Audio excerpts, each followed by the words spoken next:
buscar en nuestras Biblias en el libro de Nehemías. Nehemías en el capítulo 4.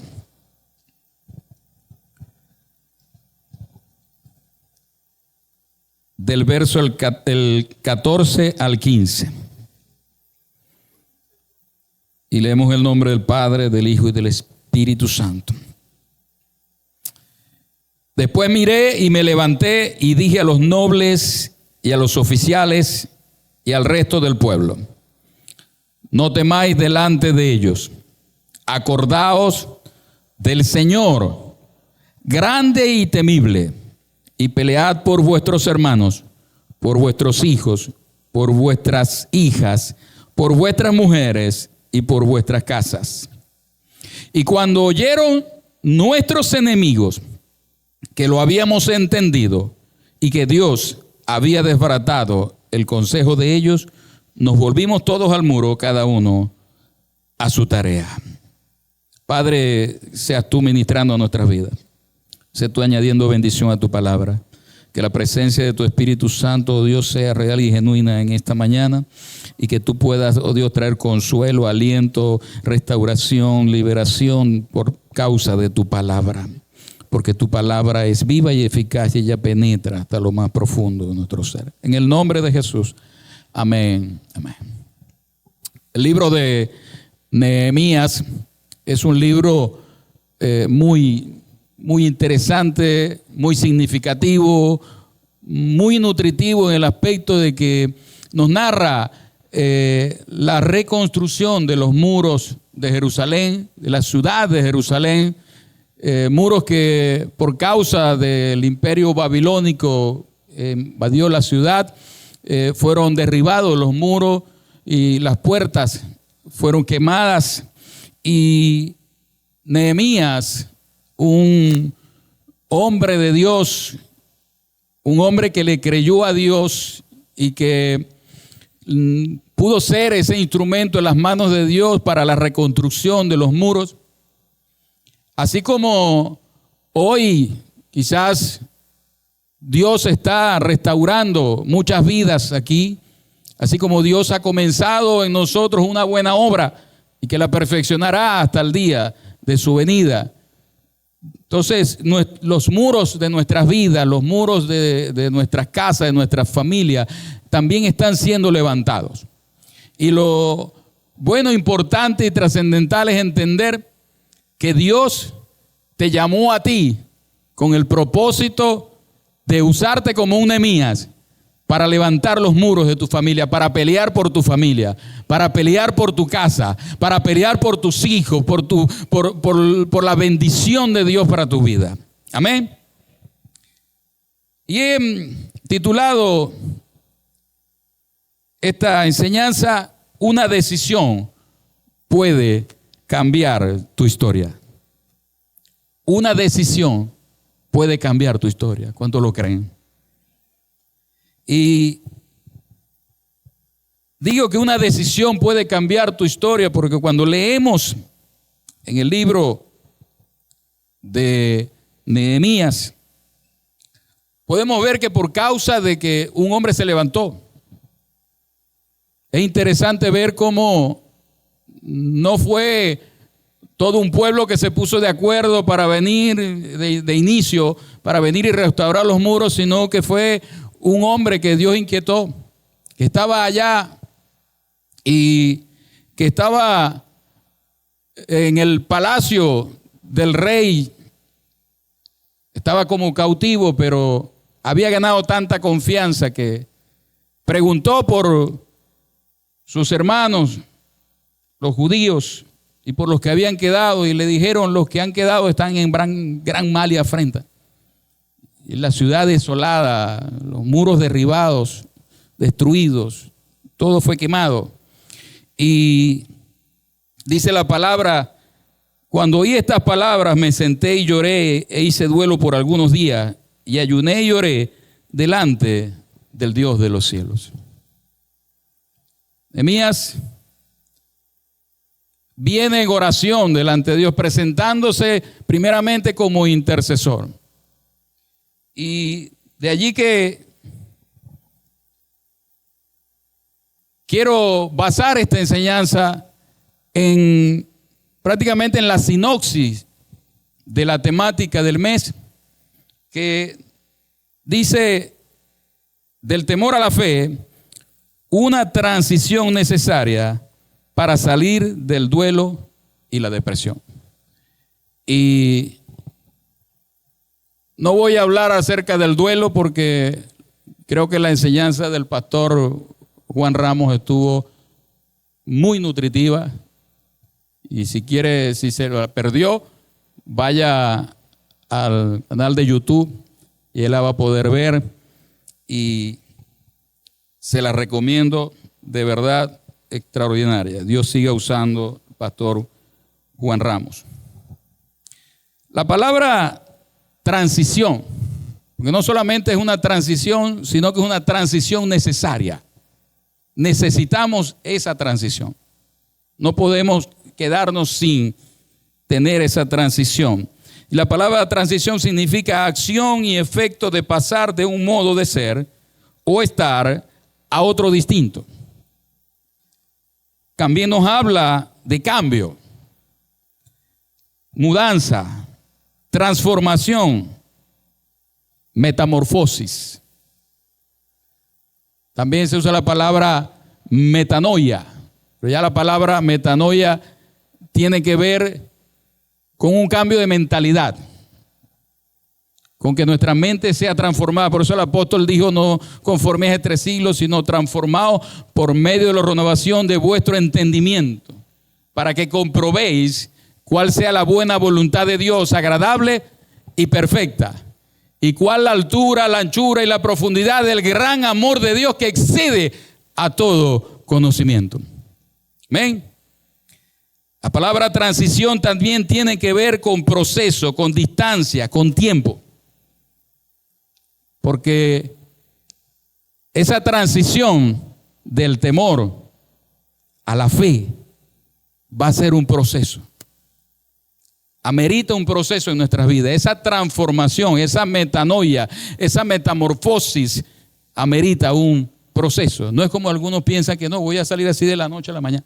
Hago una oración así y todo cambia. Porque nosotros podemos hacer una oración y la palabra de Dios dice que nosotros necesitamos ser sanos en la fe.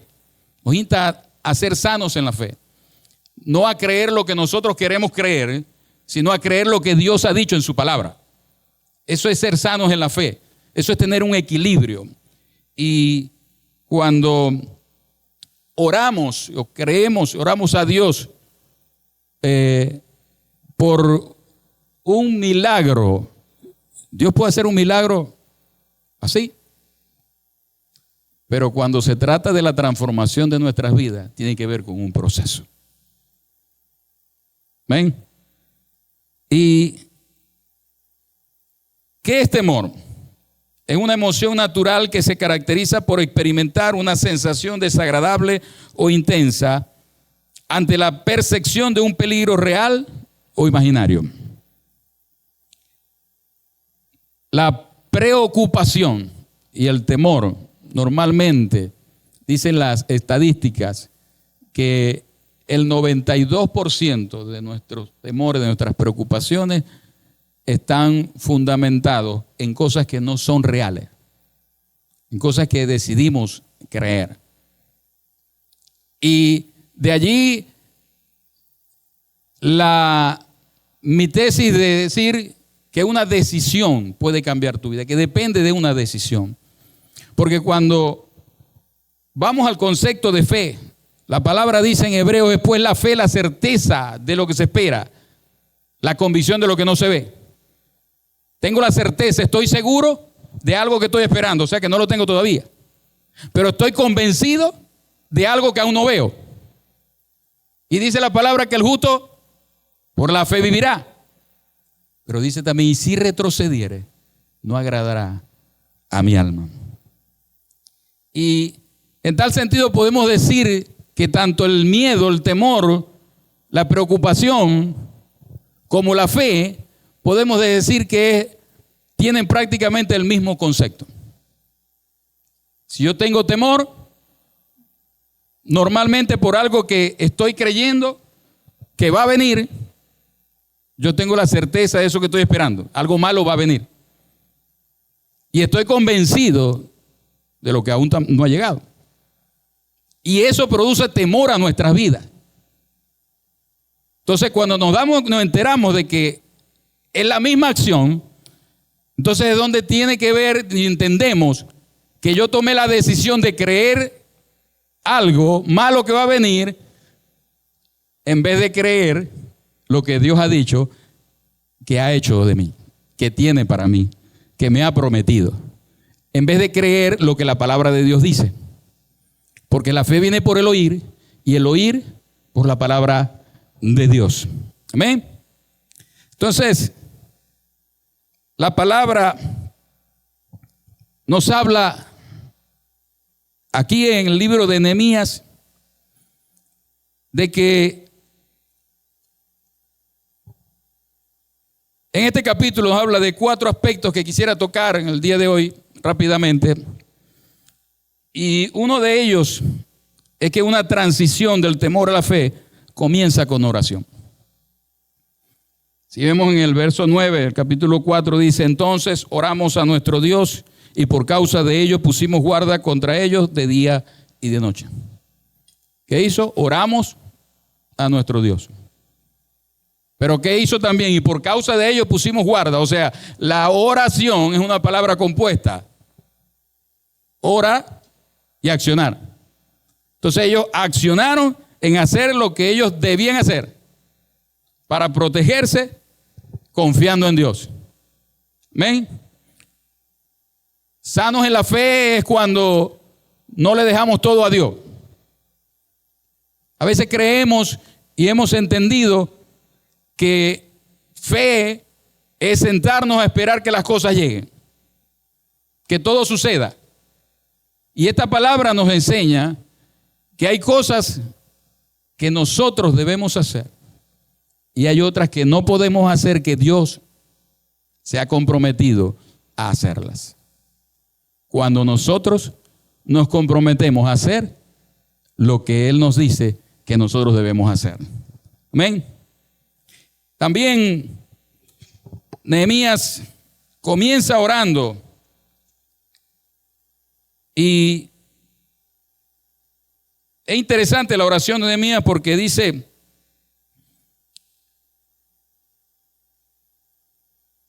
y esta hora atento tu oído, abiertos tus ojos para oír la oración de tu siervo, que hago ahora delante de ti día y noche.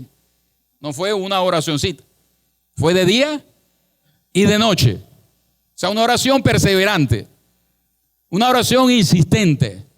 Una oración de fe es aquella que persevera hasta a que vea lo que yo le estoy pidiendo a Dios. Que hago de ti de día y de noche por los hijos de Israel tus siervos, y confieso los pecados de los hijos de Israel que hemos cometido contra ti. Sí, yo y la casa de mi padre hemos pecado, en extremo nos hemos corrompido contra ti, y no hemos guardado los mandamientos, estatutos y preceptos que diste a Moisés tu siervo. Acuérdate ahora de la palabra que diste a Moisés tu siervo, diciendo: si vosotros pecareis, os dispersaré por los pueblos. Pero si os volviereis a mí y guardareis mi palabra, mi mandamiento, y los pusiereis por obra, aunque vuestra dispersión fuese al extremo de los cielos, de allí os recogeré y os traeré al lugar que escogí para hacer habitar allí mi nombre. ¿Qué hizo Nehemías? Primero reconoció el pecado del pueblo. Vino como intercesor, reconociendo que como pueblo le habían pecado delante de Dios. Pero algo interesante y que tenemos que entender que debe ser nuestras oraciones es que Nehemías trae a colación, a recordatorio, lo que Dios mismo dijo. Tú dijiste que si pecaban, iba a venir consecuencia.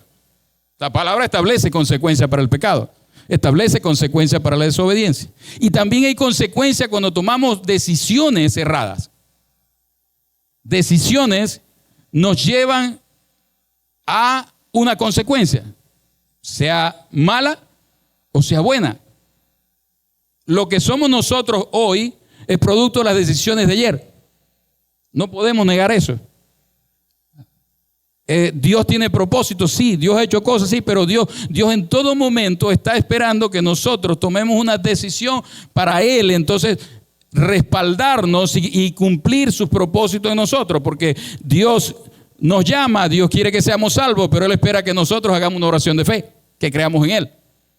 Él dice, buscadme y me hallaréis, pedid y se os dará, porque todo el que pide encuentra y el que busca encuentra y el que pide se le dará. Entonces, cuando nos damos cuenta, nos enteramos y entendemos que la fe no es simplemente esperar en que Dios haga algo, sino entender primeramente qué es lo que Dios quiere que nosotros hagamos. Y vemos aquí estos cuatro aspectos que nos enseña esta palabra. El primero de ellos es que una transición del temor a la fe comienza con oración. Lo segundo que nos enseña esta palabra es que dice, cuando oyeron nuestros enemigos que lo habíamos entendido. Ellos entendieron. Me llama la atención cuando la palabra afirma que los hijos de Isaacar eran entendidos en los tiempos. Ellos sabían qué tiempo estaba viviendo Israel. Ellos no estaban diciendo, no entiendo qué pasa, no sé por qué Dios se ha olvidado de nosotros. Ellos sabían qué tiempo estaba viviendo Israel. Y lo tercero que aquí podemos ver es que nosotros necesitamos entender qué es lo que nosotros debemos hacer, pero lo tercero es que necesitamos entender también que hay cosas que nosotros no podemos hacer, que Dios es el que las va a hacer. Amén. Porque dice, cuando nuestros enemigos oyeron que lo habíamos entendido y que Dios había desbaratado el consejo de ellos, nos volvimos todos al muro, cada uno a su tarea. Y el cuarto punto es nos volvimos todos al muro, cada uno a su tarea. Esto nos habla de asignación, esto nos habla de propósito, esto nos habla de que ya no venciendo los temores y entrando en una transición hacia una vida de fe, entonces ya no vamos a estar haciendo aquello en lo cual el enemigo nos quería mantener entretenidos, distraídos y ocupados, sino que vamos a estar haciendo lo que Dios quiere que nosotros hagamos. Nos volvimos cada uno a su tarea. ¿Ven? Entonces, entender que el enemigo quiere, de alguna manera, traer a nuestras mentes y a nuestras vidas pensamientos para que nosotros creamos otra cosa diferente. De hecho, los enemigos lo atacan con 4 afirmaciones. Dice, y habló delante de los hermanos y del ejército de Samaria y dijo, ¿qué hacen estos débiles judíos? Es lo que el enemigo quiere hacerte creer. Tú eres débil, tú no puedes, tú no eres, tú no mereces, tú no eres digno. ¿Qué hacen estos débiles judíos? ¿Se les permitirá volver a ofrecer sus sacrificios? La palabra para el faraón a través de Moisés es: deja ir libre a mi pueblo para que me adoren. Lo tercero, resucitarán de los montones, acabarán en un día. O sea, no van a poder. Resucitarán de los montones del pueblo las piedras que fueron quemadas. Entonces, en estas 4 cosas, porque el enemigo quiere que centremos nuestra mente en aquellas imposibilidades o en aquellas debilidades, que todos tenemos debilidades y todos podemos tener circunstancias contrarias, pero que cuando miramos aquellas que nos favorecen y aquellas que Dios quiere que miremos, y no miramos el punto negro en la hoja, sino que miramos lo que Dios quiere que miremos, entonces vamos a avanzar a esa transición. La palabra de Dios dice que Elías era hombre sujeto a pasiones y semejantes a las nuestras, y oró fervientemente para que no lloviese, y no llovió sobre la tierra por 3 años y 6 meses. Me encanta esta palabra porque está haciendo una comparación entre Elías, el hombre de fuego, El hombre que vio los milagros, el hombre que hizo descender fuego del cielo, el hombre que oró para que no lloviese y no llovió durante 3 años y medio, con usted y conmigo. Elías era hombre sujeto a pasiones semejantes a las nuestras. ¿A quién incluye eso? A todos nosotros. Era semejante a usted. Y él oró para que yo no lloviese y no llovió durante 3 años y medio. O sea que usted mismo también tiene esa capacidad y esa autoridad para orar a Dios, clamar a Dios y esperar en Dios un milagro, esperar la mano de Dios se mueva a favor de usted. Amén. Si va a aplaudirlo, hágalo fuerte.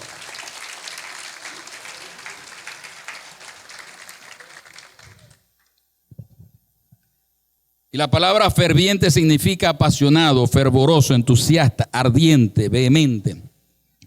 Una oración con constancia, con convicción. A veces oramos a Dios, Señor, si puedes, no sé si será. No, cuando hemos creído a su palabra y nuestras oraciones primeramente están fundamentadas en reconocer lo que somos nosotros delante de Dios y reconocer quién es Él y lo que Él ha dicho, entonces nuestras oraciones van a tener respuesta. Amén. Elías le había dicho a Acab, no habrá lluvia sino por mi palabra. Imagínense la autoridad de ese hombre. Al rey de la nación le dijo, ¿sabe qué? Aquí no va a llover si no es por mi palabra. Cuando yo hable es que va a llover aquí. Por supuesto se ganó la enemistad del rey. Inmediatamente comenzó a correr peligro. Dios mismo le instó a que fuera y se escondiera allá en el arroyo de Querit. Y le dijo, ve allá y escóndete allí. Y allí vas a beber.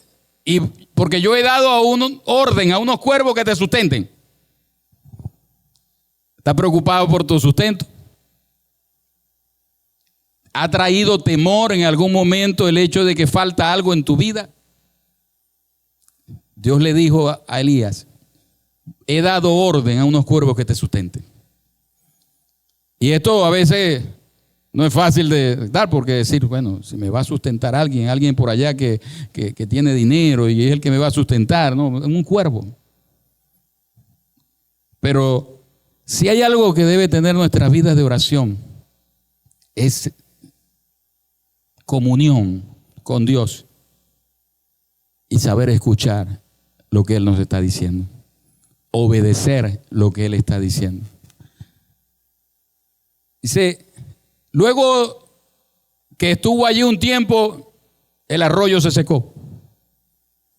Imagínense, Dios me envió aquí al arroyo que yo iba a tomar aquí, pero entonces ahora el arroyo se seca. Quizás nosotros nos hubiésemos puesto a pensar que no pego una. Es que no es fácil esto. Y muchos de nosotros en nuestra vida nos hemos dicho en algún momento, no entiendo de verdad lo que está pasando. No entiendo esta circunstancia. No entiendo por qué tengo que pasar por esto. Más aún cuando decimos, es que no entiendo a Dios. No entiendo qué es lo que Dios está haciendo, qué es lo que Dios quiere. Y Elías, luego de eso, entonces dice la palabra que vino palabra de Jehová a Elías diciendo, vete a Sarepta, que yo allá le he dado orden a una viuda que te sustente. Una viuda, sí, yo le he dado orden a una viuda que te sustente. Y Elías hizo como Jehová le dijo. La obediencia trae resultados. No es orar, pedir. A veces convertimos la oración en pedir. Ya va, pero Señor, ¿qué quieres tú que yo haga? Como le dijo el apóstol Pablo. ¿Qué quieres tú que yo haga? 3 años después vino palabra de Jehová a Elías diciendo, preséntate acá, que yo voy a hacer llover sobre la tierra. Y esto pareciera que fuera algo sencillo, decir, bueno, sí, me presento acá, pero el tema es que acá lo andaba buscando para matarlo. Lo andaban buscando por todos lados. Y el hecho de presentarse a Acab era literalmente un peligro de muerte. Pero el tema es que cuando Dios te dice que tú hagas algo, aunque pueda ser difícil para ti, si Dios te está diciendo que lo hagas, entonces Él te va a acompañar y te va a respaldar. Amén. Dale un aplauso al Señor.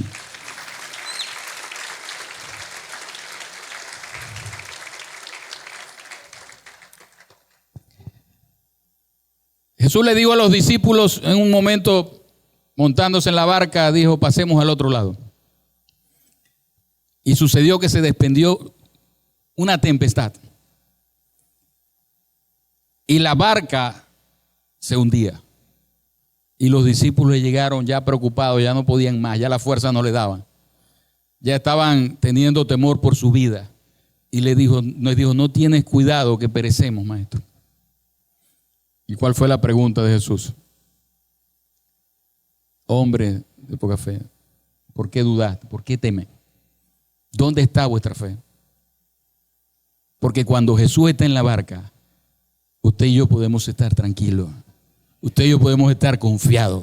Usted y yo podemos estar seguros de que no vamos a zozobrar, sino que vamos a navegar a puerto seguro porque Él está en control. Entonces Elías le dijo a Acab: sube, come y bebe, porque una lluvia grande se oye. Acab subió a comer y beber, y Elías subió a la cumbre del Carmelo, y postrándose en tierra, puso su rostro entre las rodillas, y dijo a su criado: sube ahora y mira hacia el mar. Y él subió y miró y dijo: no hay nada. Y él le dijo: vuelve a decir, él le volvió a decir: vuelve 7 veces. A la 7ª vez dijo: yo veo una pequeña nube, como la palma de la mano de un hombre, que sube del mar. Y él dijo: ve y di a Acab: unce tu carro y desciende, para que la lluvia no te ataje. Y aconteció, estando en esto, que los cielos se oscurecieron con nube y viento, y hubo una gran lluvia. La necesidad de ese momento, la crisis que había en ese momento, era que no había llovido durante 3 años y medio. Imagínense la ansiedad del siervo cuando le dice: ve al mar. Y el siervo va y regresa y le dice: nada. Pero Elías había puesto su rostro sobre sus rodillas y estaba orando. Y él le dijo: vuelve otra vez. Nada. 7 veces.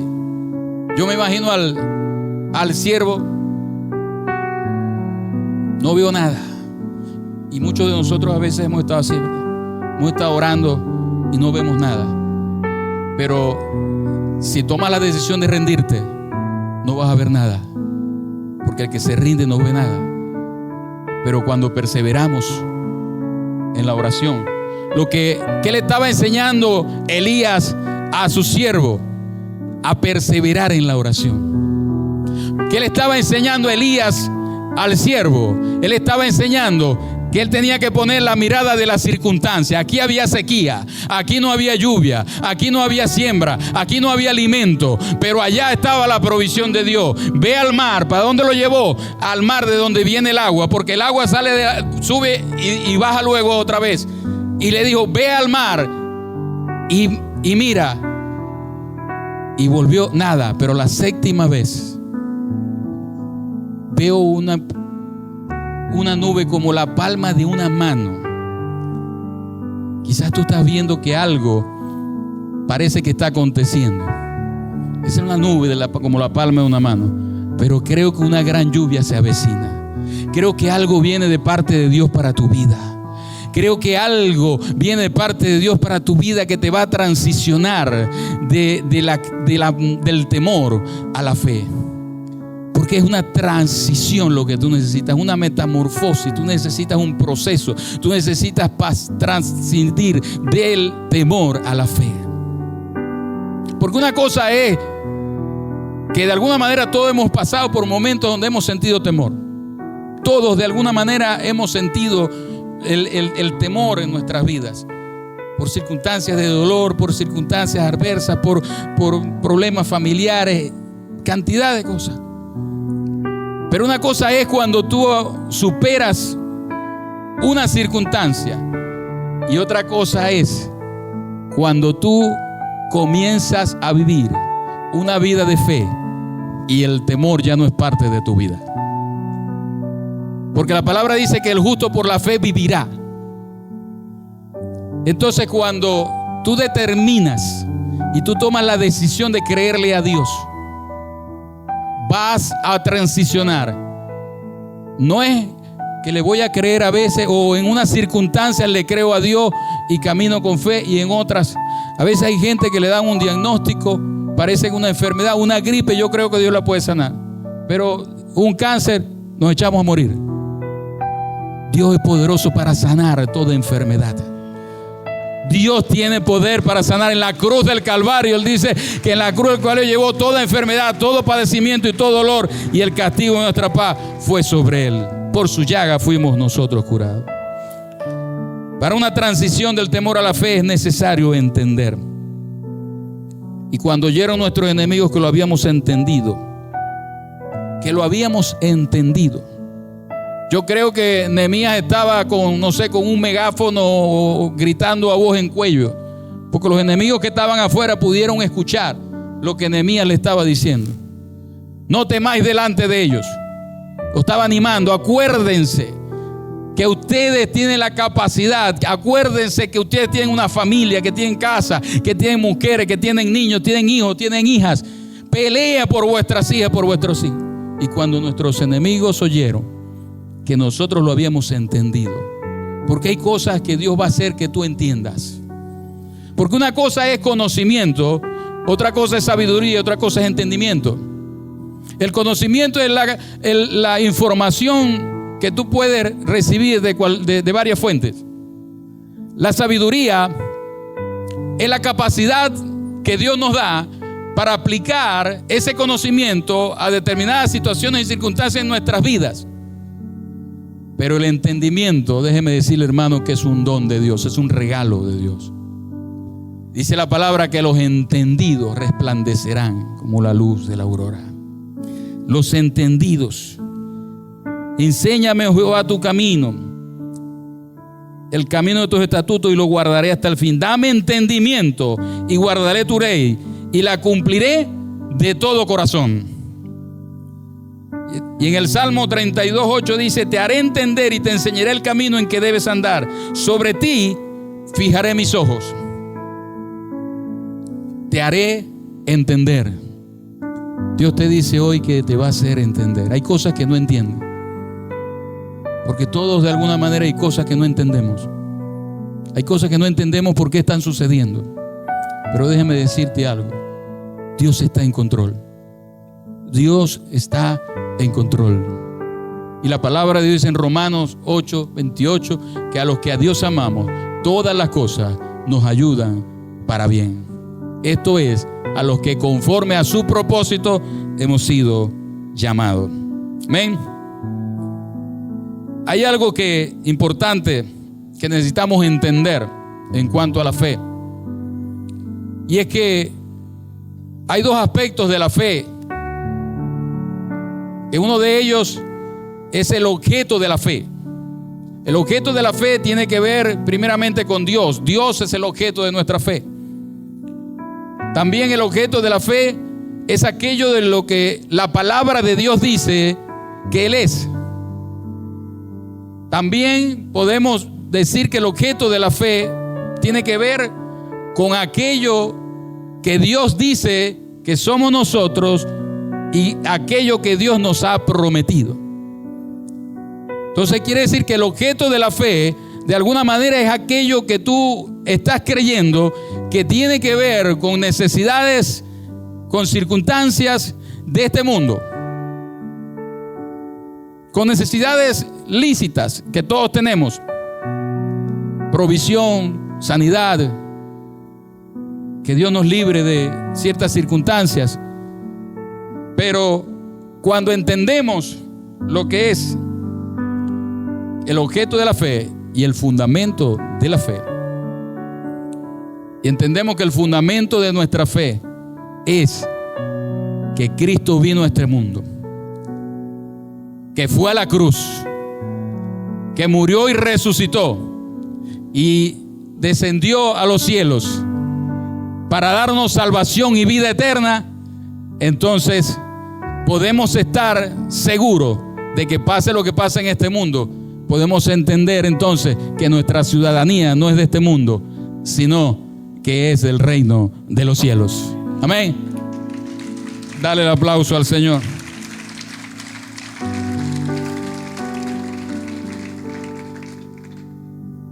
Entonces, para terminar esta transición es necesaria entender que Dios va a hacer aquello que para nosotros es imposible hacer. Ellos supieron que Dios había desbaratado el consejo de ellos. La palabra consejo tiene que ver con planes, con las maquinaciones, con los propósitos. Pero el apóstol Pablo también dijo: yo no os he rehusado anunciaros todo el consejo de Dios, porque si el enemigo tiene planes, mejores son los planes de Dios, y sobre ellos y los planes de Dios van a prevalecer sobre los planes del enemigo. Y cuarto, la transición del temor a la fe tiene que ver con una decisión. David había tomado una decisión de salir a luchar con todo su ejército, con todos los hombres de guerra, pero no fue una decisión muy sabia, fue una decisión que trajo consecuencias. Quizás como algunos de nosotros puede haber traído consecuencias a nuestras decisiones. Y dice la palabra que David, cuando llegan a Siclag, la ciudad estaba quemada y se habían llevado cautivos las mujeres y los niños y todo. Y dice que David lloró hasta que le faltaron las fuerzas para llorar, porque el pueblo hablaba aún de apedrearlo porque lo hacían culpable. Pero David tomó una decisión.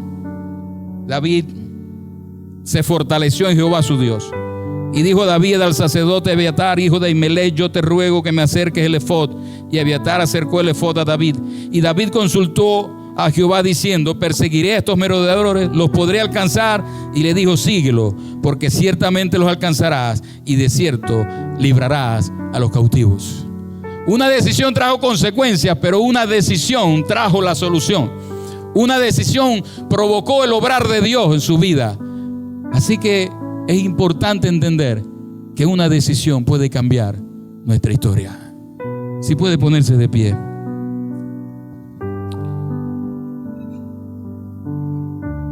Hay decisiones que quizás no trascienden, pero hay decisiones importantes. Hay decisiones trascendentales. Decide tomar una actitud de fe.